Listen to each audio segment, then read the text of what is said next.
আপনাকে জুবান দিল আল্লাহ, চোখ দিল আল্লাহ, হাত দিল আল্লাহ, পা দিল আল্লাহ, শক্তি দিল আল্লাহ, সব কিছু আল্লাহ দিল।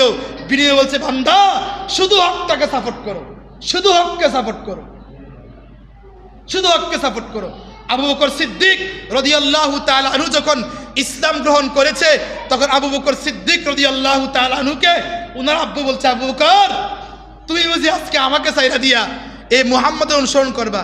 আবু বকর বলছে, আব্বু আপনি যেদিনকে বুঝলেন মুহাম্মদ হক আখিরি পয়গম্বর, ওই দিন থেকে আপনিও কাফেরদের দল ছেড়ে দিয়ে, ফাসিকদের দল ছেড়ে দিয়ে মুহাম্মদ সাল্লাল্লাহু আলাইহি সাল্লামের দলের পক্ষে সাপোর্ট দিবেন। উমর রাদিয়াল্লাহু তাআলা আনহু যখন ইসলাম গ্রহণ করে, আবু জেহেল ছিল মুরব্বী, বুঝেন নাই?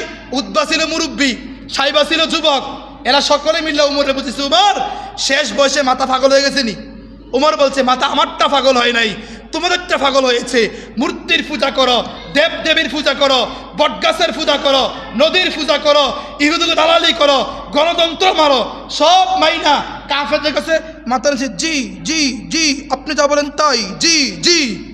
বেড়া আমি উমর ইসলাম গ্রহণ করেছি মানে পুরা কুল কায়নাতের মধ্যে আমাকে আল্লাহ পাক রব্বুল আলামিন মাথা উঁচু করে কথা বলার মতো শক্তি দান করেছেন। উমরের ওয়াকিয়া থেকে আপনি কি শিখলেন? কি শিখলেন বলেন? কোন বাতিলের সামনে এক সেকেন্ডের জন্য মাথা নত করা যাবে না, এক সেকেন্ডের জন্য না।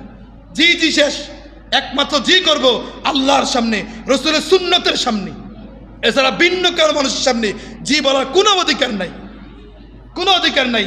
উসমান রাদিয়াল্লাহু তাআলা আনহু যখন ইসলাম গ্রহণ করলেন, তখন তার মালগুলাকে কাফেররা আটকে ফেলেছে। উসমান উত্তর দিছে, আরে কাফেররা, আমার ব্যবসায়িক সব মাল তোরা আটকা, কোনো ক্ষতি নাই, কোনো কি নাই বলেন? মাল দিছে কে? আল্লাহ। মাল দিছে কে বলেন? আল্লাহ। এই আল্লাহর দেওয়া মাল তোরা কাফেররা নিয়ে যা।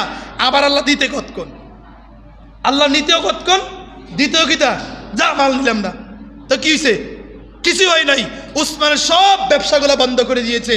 রসুলের কাছে বলছি, ইয়া রাসূলুল্লাহ, ইসলাম গ্রহণ করার কারণে, শুধু কাফেরদেরকে হক কথা বলার কারণে, ঈমানের দাওয়াত দেওয়ার কারণে সব ব্যবসাকে অ্যাবাউট করে দিয়েছে। নবী গো, আপনি একটু বরকতি দোয়া করেন। রসুল হাত তুলে বলেছে, আল্লাহ উসমানের মাল তুমি বরকত দান করো। পৃথিবীর ইতিহাসে, পুরা পৃথিবীতে 1 নাম্বার ধনী ছিলেন উসমান রাদিয়াল্লাহু তাআলা। প্রথম অবস্থায় গরিব, সাহাবেদের আকসার জীবনী দেখেন আপনি, ইসলামের পক্ষে, কোরআনের পক্ষে, হকের পক্ষে একমাত্র যারা গরিব তারাই লড়ে। নিয়ামত, আদর্শ